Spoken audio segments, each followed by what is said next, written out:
I've noticed that people often lose the room after they have already made their point.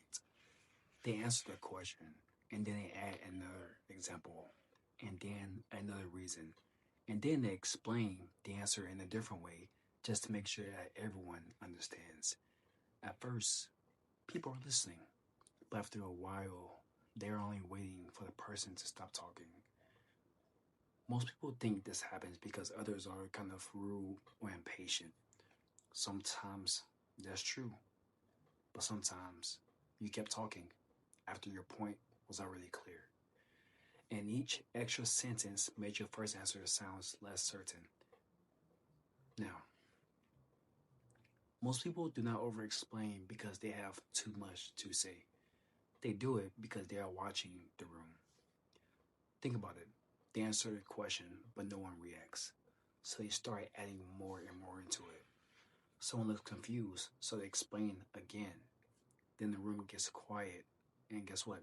They feel the silence.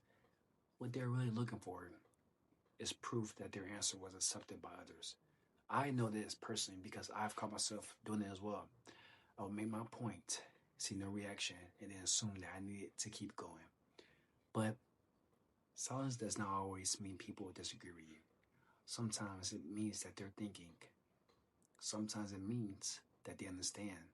And sometimes there's simply just nothing else to say.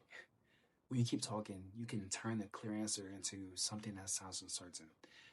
Here, think about it. Think about the last meeting that you had where someone talked for too long.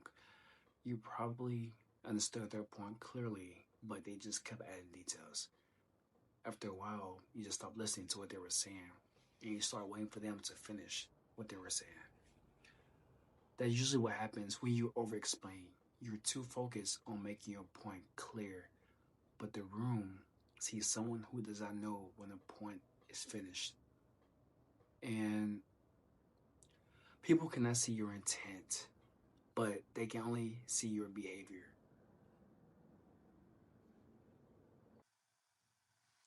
They can only see your behavior. You may feel like you're being careful, and they may see hesitation. You may feel like you're being helpful. They may see someone trying to convince themselves.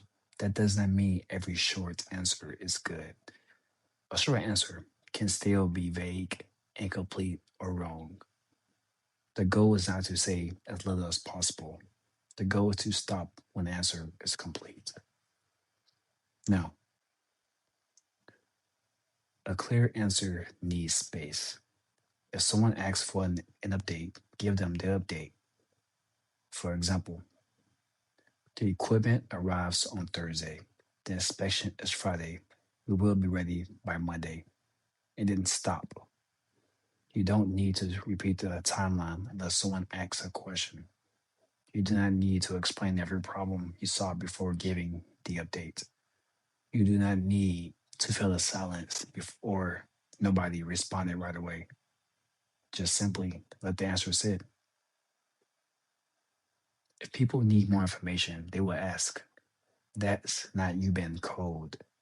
Simply trusting that your first answer did its job. Stop asking for permission.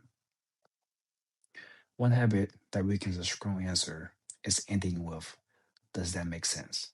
I know I'm a huge victim of that. There's nothing wrong with checking whether people understand. The problem is using that question after every point. It can make a clear statement sound like you're asking a room to approve it. Instead, use a specific question. What part needs detail? Or do you see anything I miss? Now, at that point, you're not asking whether your entire point made sense. You're asking the other person to identify what they need to know. That creates a real conversation instead of making you explain everything twice. Now, the urge to over explain gets stronger when somebody pushes back. You state your position, they disagree, and then guess what? You repeat what you said in a different way of saying it. But Did you know? Did you know by repeating yourself, it's not always the same as defending your point. Sometimes it is just disagree and making the disagreement longer. So instead, ask the question, what part do you disagree with? Now they have to point at the actual issue. Maybe they disagree with your facts. Maybe they disagree with your plan. Maybe they misunderstood you. But guess what? You cannot know which problem you are solving until they name it. Do not argue with every possible objection within your head. Make them show you the real one. Now, now, a simple rule for meetings that you can do, right, is before you add another sentence, ask yourself, will this change the decision? If it changes the decision, say it. If it gives the listener information they need, say it. If it only repeats your point or proves how much you know, leave it out. This is where a lot of smart people loses others. They know the subject well, so they want to show the entire thought process, but the room may only need the answer. Your job is not to display every step you took. Your job is to give people what they need to act. Now, an introvert's advantage in all of this is that this matters for us because we often do most of our thinking before we speak. We enjoy observing the room. We consider different outcomes. We try to make sure our answer is correct or right. But after doing all of that thinking, we sometimes weaken the answer by adding too much to it.